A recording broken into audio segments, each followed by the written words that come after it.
Hello, IT enthusiasts. Welcome to another episode of My Computer Careers Get Into IT Live, where we do just that, get into all things IT.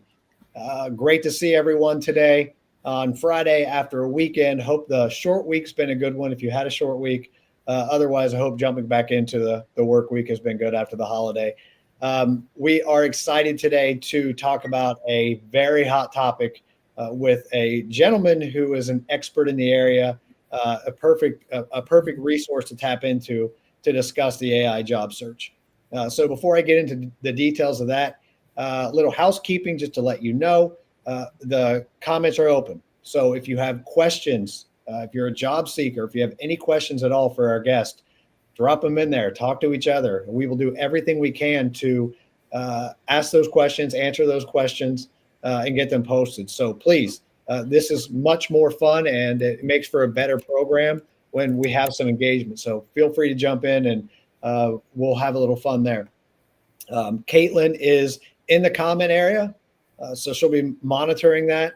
And outside of that, I think that we are just ready to talk about AI. So our topic, how to find a job in the age of AI. This week's discussion is all about how in the heck, Tim, can I find a meaningful gig in the age of AI? And I thought it was really worthy because, the job search is already such an intimidating process, or can be for so many folks. And now we're sprinkling in the fact that AI is being widely used throughout the entire process, including interviews taking place with AI, which Tim, you and I talked about just ahead of this. And the topic seemed even more relevant because of all of those things. So we wanted to tap into your opinion. And so just in case folks don't know, Tim's joined us before, but Tim Pillard is the Assistant Director of Career Services at My Computer Career. He spent over 15 years helping candidates land their dream jobs in IT, and he's here to share some insights that's really going to help you nail your next interview using AI. So Tim, welcome back to the program. Great to see you. No, thanks for having me, Aaron, and I'm really excited about the topic. It certainly is something that's kind of got everybody's captivation right now, and so happy to be here and talking about it. No doubt about it. And I was so glad when you pinged me and suggested this topic because we talked about, obviously, the career search is something we talk about frequently. We haven't dug directly into what's happening with AI. How can we help folks with AI? So I thought this was a really worthy conversation. So I appreciate that. Yep. You ready to go? I am. All right, let's do it. We're seeing headlines, Tim, about AI being used in hiring, obviously, from resume screening to actual video interviews. Yeah. What's the current landscape look like for job seekers in IT? Yeah, no, I think that's a great question just in general. And I think the neatest part about it is it's being used on both sides, right? There are recruiters and companies using it, but now the job seekers using it. So I think companies have been using it or forms of it. For instance, while I was a senior recruiter for a data company, LinkedIn had been adding a ton of things to the talent side of the LinkedIn recruiter, right? And so it was automating things like messages. So if I went to a candidate's page that I liked, AI would generate a message based off the candidate's profile, the job that I had open, and it would generate a message to establish contact. And how long? Sorry? That was just a couple of years ago. Okay. All right. And so recruiting tools have been adding AI features and things like that to things that are task driven or, things that would make that process faster, sending out initial messages, sending out calendar invites, setting up phone calls. And it's just growing, right? Like it's growing on that side of it. And then I've seen things on the job seeker side. You now have websites that are offering subscription models or things like that, where you can not only search for your jobs, but it'll help you with resume creation, but then it'll apply to jobs, right? Like it'll help you to apply to jobs. And so now it's kind of like on both sides of it, it's almost like an arms race, right? Like the companies have been using it and now job seekers are using it to help them with the process. So it's definitely an interesting landscape across the board, to say the least. And we're going to dig in deeper, but we've touched on this. It's a bit of the Wild West right now, but it's exciting. I mean, let's not be afraid of it. Let's not shy away from it. We're going to talk about it. I agree wholeheartedly with that statement. Yeah. We have Bear out in the chat. This is such a great topic and so relevant right now, especially for anyone who had to look for a job in the last 5 years. Oh, absolutely. Yeah, agreed. All right. So next question then, Tim. There was a report from, I think it was Employee Inc.'s 2025 Job Seeker Nation report. This said nearly a third of job seekers are now using AI tools during their job search. I would guess it's even more than that, and I'm sure you would too. Yep. I was going to say the exact same thing. I stole your line. Sorry. What are some of the most effective ways that you've seen candidates leverage AI? Yeah, I think there's some really great ways they can leverage it. Any job search to me starts with your resume, right? And so the first thing it can help with is writing or crafting that resume. There's multiple ways that you can do it, meaning you could just throw a resume you got and say, hey, please polish this up for me.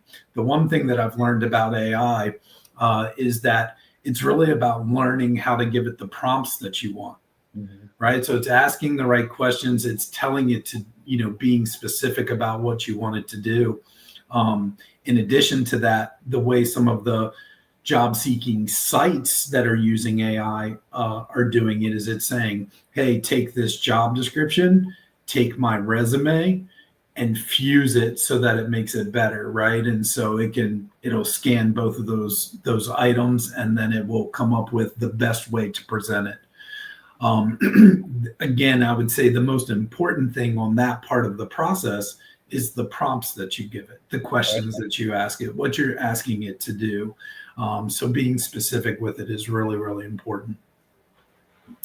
But other parts of the process, because you said all of it. So right, yeah. Then you're like, okay, well, what's the next stage of the game? Well, usually if I apply, I get a phone call, right? They want to set an interview or talk to me. You're going to use it during the interview process too. And so I've always been a big advocate of preparation for the interview. So not only do I research the company and things like that, or the person that I'm talking to or going to be talking to during the interview, but now I can take that job description and I can say, based off this job description, what kinds of questions can I expect the interviewer to ask me? And give me 10 or give me 15. Right. You can take it a step further. Now I take my resume and those questions and I say, based off my resume and experience, what do you think might be good answers? The thing to know about it, Aaron, is like, don't take the answer for 100%. Like, be the editor-in-chief of what it gives you back, right? Like, you have to take it with a grain of salt and add your own story and experience to it as well. But it can give you a framework. It ends the hours of like thinking about it and just makes it happen faster and give you stuff to be able to work with. And you and I talked about that just coming into this, and just to use my own personal experience, not in obviously in looking for a gig, but in this process, rather than go out and spend hours researching the topic, finding articles, and then developing questions for this event, I'm able to go through with some smart prompts that we've created and go feed the articles in and create a series of questions that I then massage, put in my own voice, and send along. And how many hours has that saved me? Exactly. It's a tool. And I think that's the important part, right? Is to remember it's a tool. Yeah. You don't want it to do the entire thing. You want it to do the heavy lifting, the hard work in the beginning, and then you want to be able to build on top of it. Yeah. So. This wasn't in our list of questions, so forgive me, but I was just thinking about it as you talked. All the ways people are using AI. I was at a conference and somebody was talking about job seekers they're on the hiring side. They're seeing that job seekers, they're seeing so many more resumes every day because people are using AI. They're even seeing that people are creating AI agents to just automatically apply for jobs and change the description change their cover letter and their resumes based on descriptions. And it's kind of like an AI farm. They're farming that out. 100%. If that's the case, that's just that obviously is changing the game, but that's got to make things even harder for folks like, you and folks on the hiring side. It does. There's more competition, right? Right. There's no doubt that there are agents or things that are applying for people. Like they don't even have to do it. AI has kind of done that. I would say in that space, and again, I think earlier I said it's an arms race, right? Right.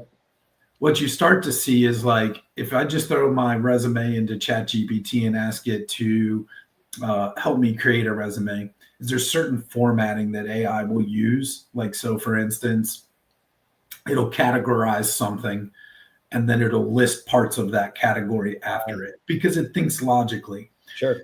So that's where if you're using it to craft your resume, you have to realize what the uh, not trends, but the I'm trying to think of the word at the moment.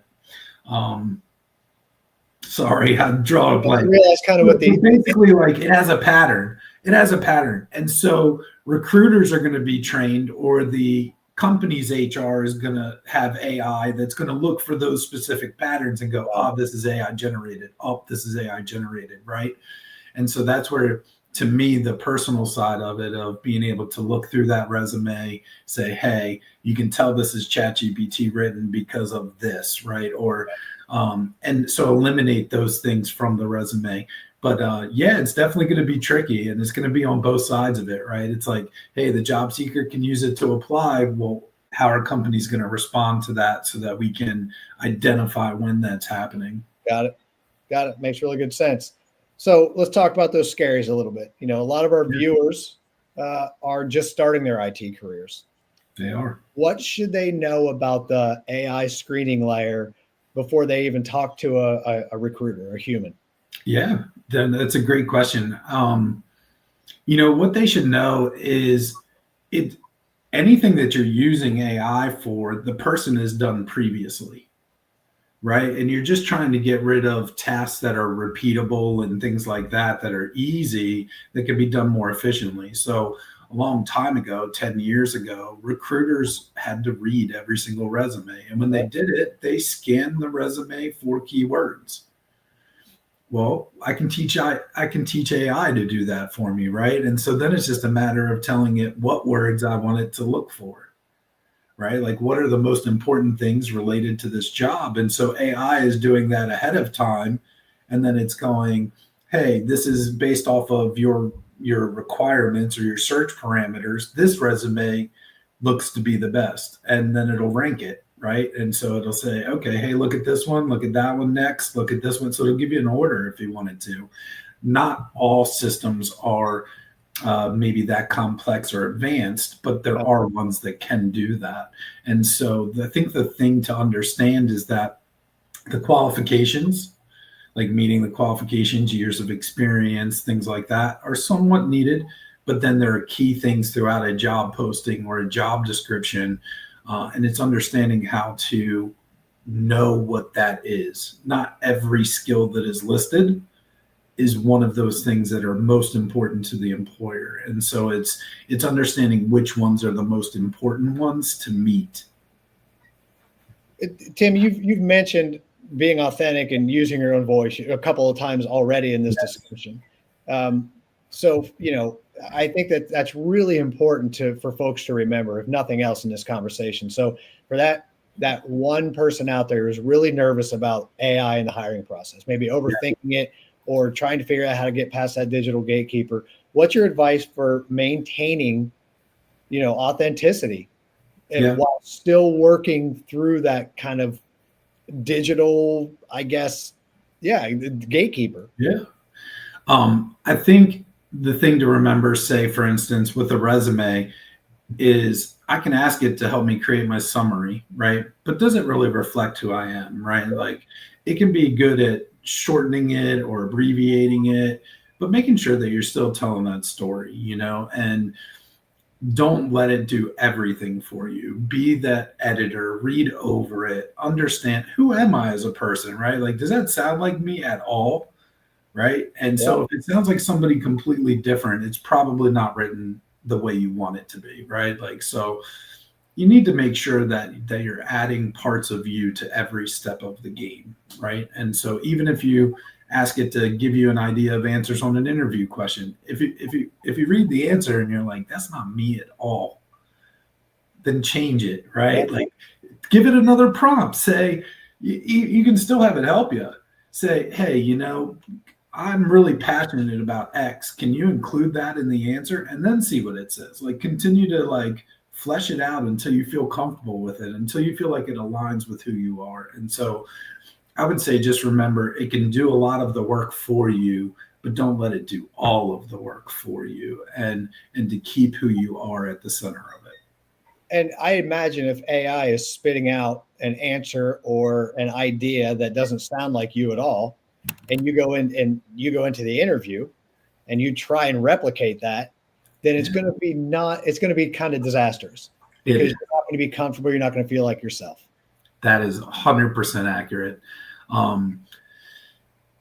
Actors, they have to memorize lines, right? Who's a good actor, who isn't a good actor. And some of it comes with, well, how often did you practice, right? But, I think when you're speaking from the heart, when you know who you are, when you're being authentic, I think that comes through in an interview. And I think that's really, really important across the board, is for people to feel who you are, know who you are. And you do want to be yourself. The last thing you want to do is pretend to be somebody you're not. Fantastic. Yeah, it makes a lot of good sense. Yeah. So obviously with AI, there's always a conversation around ethics, always. And that's going to continue, and it should, by the way. So let's talk about that a little bit. What should job seekers be aware of regarding their privacy data when engaging with these AI hiring tools? Yep, I would. So there's different tools, right? So with ChatGPT, if you were going to help like one of those websites, and there are other ones, Gemini is another one, and there's probably 15 or 20 more that are in addition to that. Yeah. If I'm going to ask that to help me write my resume, I probably don't want to put my name on it. I probably don't want to have my address. We don't know exactly to the extent of where that data goes, who has access to it, what kind of security's on it. And so you just want to be careful about your personal information, if that makes sense, your direct personal information. And so from a data privacy concern, that would be the first thing that I remember, like remove that from the resume before I upload or copy, cut, and paste it in there. Yeah. With other websites, I would be worried about the same things, right? Data is a very interesting topic just in itself, right? Whether it goes to marketing, whether it data gets sold a lot of times between companies. And so understanding what companies are doing with your data is really, really important. So even the other websites and things like that you're getting into, I would say read those things like before you enroll, before you register. I know it could be a pain, but understand what they're doing with it when it comes to data and data privacy.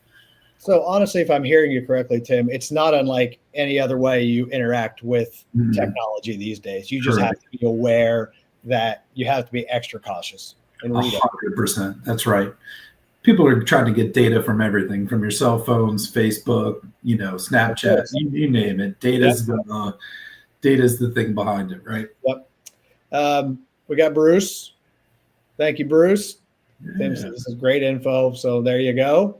Really appreciate that. Caitlin, I can't remove that, so you'll have to remove it. No, I got it. All right. All right. Back to questions. The job seeker.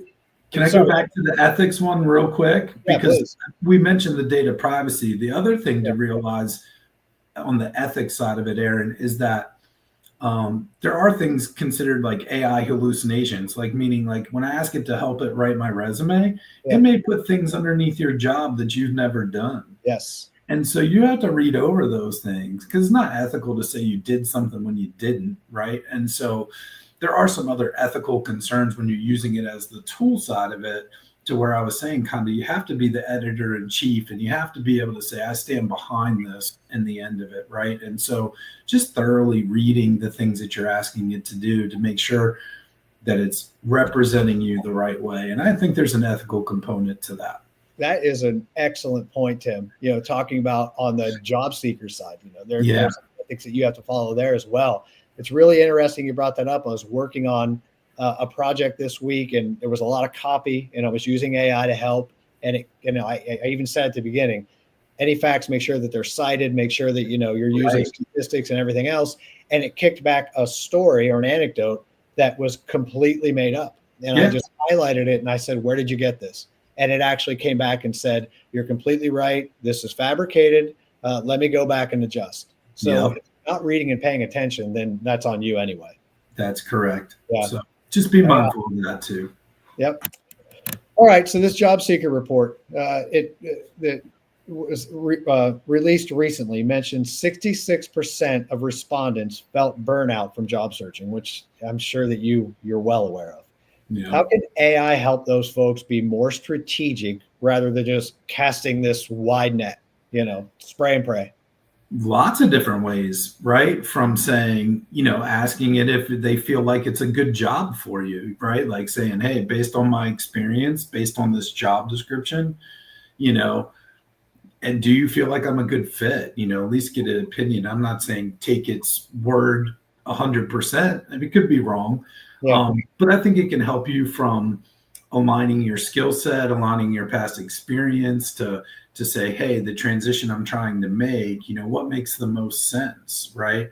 And I think some of that is common knowledge as well, meaning, I would tell a graduate to lean on us for some of that experience as well, saying, hey, based on your background, based on what I see in your history, this might be the best transition for you.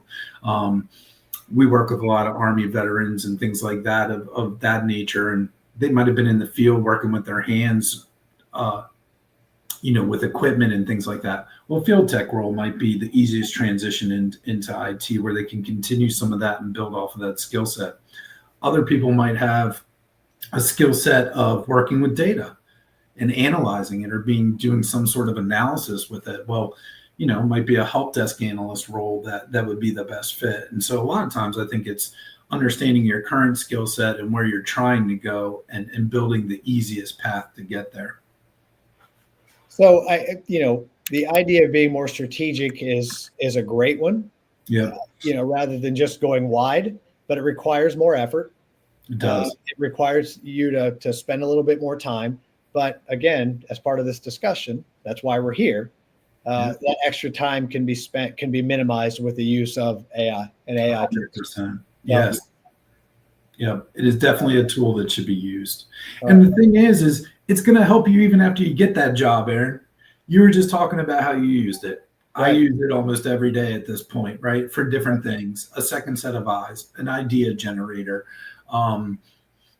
and so it's not something that you're not going to continue to use after that. I guarantee it, no matter what role you're going into, you almost want to embrace the use of it, right? Because it's a tool. It's now a tool for everyone. Yep. Makes perfect sense.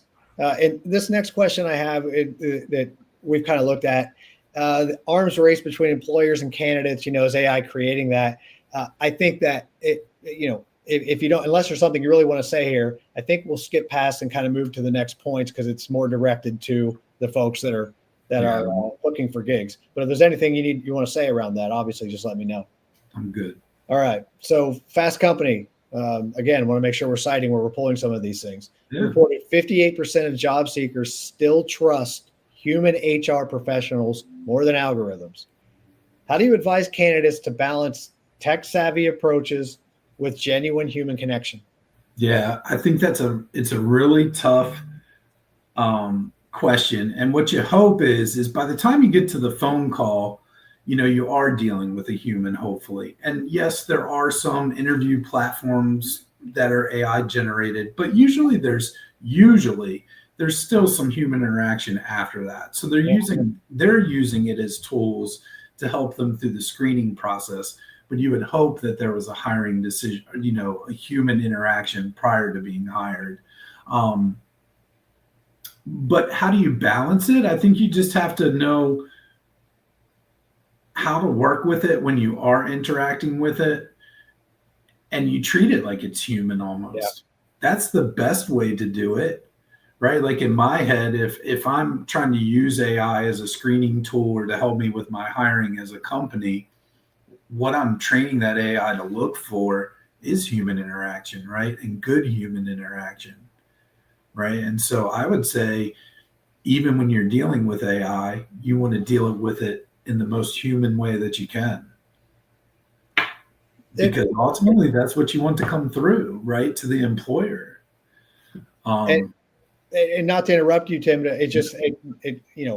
it stands out again because this seems to be, every one of these conversations interests me for different reasons. And I always walk away with 2 or 3 points. The main theme I'm hearing from this conversation with you is you have to find a way to be authentic. You have to find a way, no matter what you're doing, you have to find a way to use your own voice. Yeah. And I would say, yeah. Yeah. And on the reverse, I would say the same thing from the recruiter, formerly being a recruiter and things like that. Like, I can use all the tools in the world. At some point, I want that candidate to know who I am, right? And be my authentic self as a recruiter. And I think most feel that way. I think most people that do the job of recruiting and hiring on that side of it would feel the same exact way. As a candidate, can I use AI too much? It's possible, yeah, or at least you could not just use it too much, but maybe you stop editing it. Yeah. Or you're trying to just be so fast with it that you kind of just give it a quick glance instead of the time that it needed for me to like look at what each line said or be that editor per se. I would say that would be just relying on it too much to do the work. And yeah, sometimes I think you could use it too much. Sometimes you just got to go with your gut. Yeah.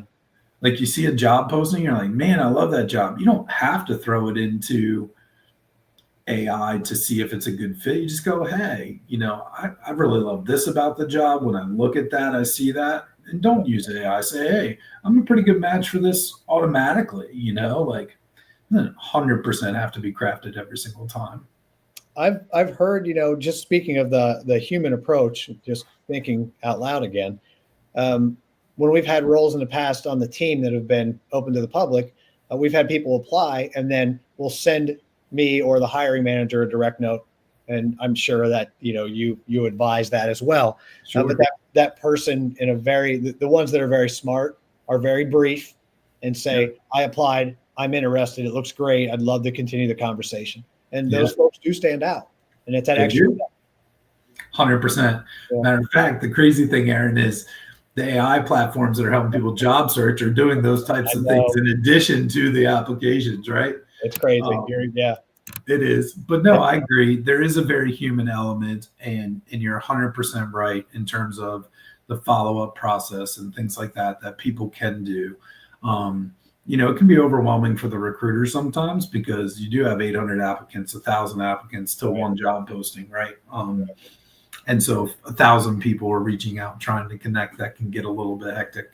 But I agree. There's a very human side to that process at the end of the day. All right. So another Fast Company article, there was a networking expert, Tim, that suggested using AI like a PA for the job search process. And that kind of stood out. What's your take on using AI to draft LinkedIn messages or emails to potential connections? Yeah, if I'm not mistaken, so like I had said earlier, it was already happening on the recruiter side. So I've seen it firsthand. So like if we weren't getting the candidates we wanted through the job posting and I needed to go source candidates, meaning like I had to go find the one with the skills. When I found them, AI was already helping to craft the messages that I would send them, right? I think, and I'd have to do a little bit more research, but I believe if you play for the premium version of LinkedIn, it's now doing the reverse for the job seeker, meaning like it's helping them to craft the messages to send the recruiter the same way the recruiter was using it. And so, I think it's kind of getting there anyway, if that makes sense. It does make sense. But, we've done entire episodes, 30 minutes on networking alone, talking to experts about how important networking is and obviously going through the process. And it's always fascinating to hear. But now, AI could, again, not only help with that process, eliminate the headache of the process as long as you're smart and don't trust it too much. Correct. So you can network even using AI. You can. Nowadays you can't send a text without it suggesting what you're going to say. Right. Yes. Right. Yep. And so, but at some level when you're sending that text, right? So at some level you're like, no, don't say that. This is what I want to say. Do you know what I mean? And you kind of go through it. And I would say that even with the messaging back and forth, whether it's on the recruiter side or the candidate side, there's going to be a time where the AI is not the one conversating, where you have to step in and be that author, where you, and that's where you want your authenticity. So I think for maybe an initial reach out or something like that, it's useful. But at some point, it's got to become a conversation between you and I. Great advice, Tim. I love it. Why don't you tell everybody about all the cool stuff Career Services are doing? Oh, man, so much cool stuff. We're certainly trying to stay abreast of technology, right? And so our career service specialists have also been people that are, embracing the idea of AI being a tool. But the one thing we understand is it can't do all of it, right? Like there has to be a level of us actually getting our hands dirty, reviewing it with you, to help you make sure. But we're trying to embrace those things. We're trying to stay abreast of all the tools that are out there that can help you. Yesterday, I was actually introduced, and I don't know if you've seen it, Aaron, but they actually have an AI platform, and I'm trying to remember the entire title, but it ends in LM, but it'll create a podcast. And I heard students are using it to throw their notes. They're throwing their notes into it, and they're able to listen to the podcast, and it'll talk to them about their studies, right? Because it's just a way that they learn. And so I think what's most important and what we're doing that's most exciting is just embracing technology in any way that we can to make sure that we can assist the students and the graduates through that process of looking for a job, searching for a job, interviewing for the job, and teaching them how to use the tools appropriately that will help them to be most successful. And your team helps folks with resume building, with what else? LinkedIn, resume building, LinkedIn, cover letters, right? Networking, interviews, job opportunities, right? We are always trying to build connections in any way that we can with any organization. We've had some exciting partnerships come in the last 6 months, which have been excellent, which is helping people take that first step into their IT career. And so just always working on the student's behalf, not only most importantly, individually, one-on-one, but then even bigger than that, where it can help all of the graduates, all of the students. So we're constantly doing that and always looking for better ways to do it too. They are a passionate group, folks. If you're a MyCC student or grad, someone that maybe hasn't connected with the career services team in a while, I'd advise you certainly to do so. They will help you at any level in your career. We are here, and that's what we love doing it. All right. Tim, I think this has been a worthy and fascinating discussion. I really appreciate your insights. Me too. We will definitely do this again. Keep thinking about topics. Keep coming back to me. I'm happy to have any conversation around hiring with your input. Awesome. Well, I appreciate you having me, and it's always fun to talk about it. And hopefully people out there get some useful information from it as well.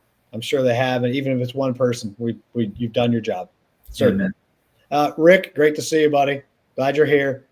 Very good to see Rick, and I see Derek's here as well. So I'm glad you folks joined.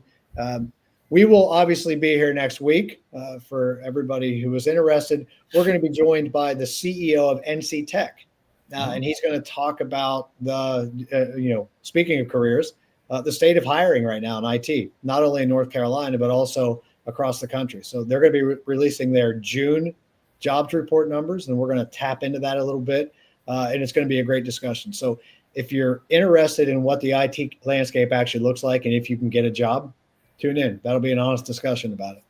I'll be there. I'm sure you will. Looking forward to it. Outside of that, folks, thank you so much for 35 minutes of your time on a Friday. Can't wait to see you again here next week. Please, everybody, have a fantastic weekend. And Tim, if you don't mind hanging for a second. Absolutely. All right. See you, folks. Thank you.